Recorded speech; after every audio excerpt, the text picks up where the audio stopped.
If in December the days are short, it may not be warm, and you might not feel like going into your garden, yet there are quite a few tasks waiting for you. We're off! During the bad season, the first thing is to carefully check these pathways. If you keep walking in the same spot on your lawn, you'll end up creating a depression. The simplest solution is to put down some gravel, which you can remove next spring. The number one enemy of the pond is ice, it is frost. To prevent the ice from breaking the edges of your pond, the simplest solution is to place a bundle in it.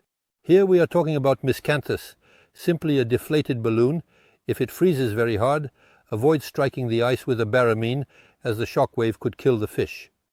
St. Catherine has passed. It was on November 25th, and you should know that you can continue to plant bare root fruit trees. Also take advantage of the month of December to remove all those mummified fruits, moniliosis. These are fruits that remain on the trees, and there is a risk of spreading diseases for the next year. Therefore, it is important to remove them properly. And then in December, once the sap has descended and there are no more leaves, it is also the right time to spray Bordeaux mixture. And above all, take advantage of the frost-free periods in December to plant all your ornamental shrubs, whether they are roses, dogwoods, or any other deciduous plants. Water them well to ensure a good recovery for next spring. And then in December, it's always good to have leaves to place on your frost-sensitive plants. Well, if I remember correctly, roses are capable of freezing. It can happen to them. You just need to put some leaves on top. So it is also true for Ricard's fuchsia, or the aromas infect all frost-sensitive plants, so they are sure to be protected.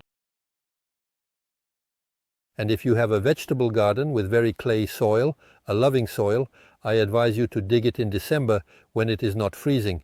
It is the frost and the cold, the snow, that will subsequently refine your soil for spring. Now we will dig up pots of Jerusalem artichokes, and above all, we won't dig them all up, as Jerusalem artichokes are harvested gradually and they resemble potatoes but have an artichoke flavor.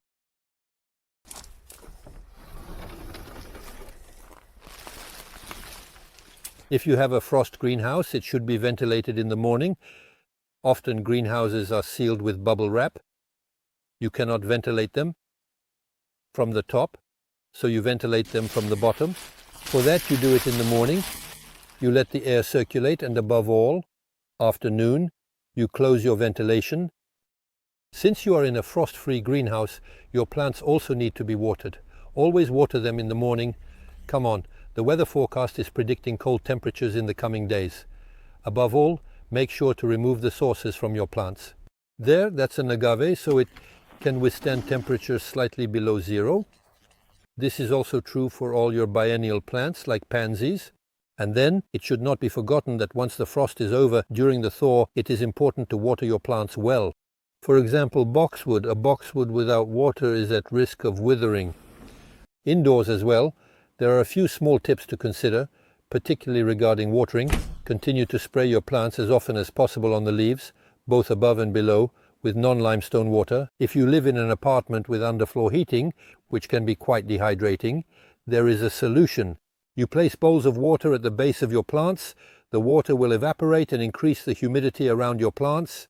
And just to finish, be sure not to water your plants with cold water. Water that comes out of the tap is often at 10 degrees C. Above all, this water should be at least a minimum of 20 degrees C. There you have all these good tips, and you can also find them on our website, rustica.fr.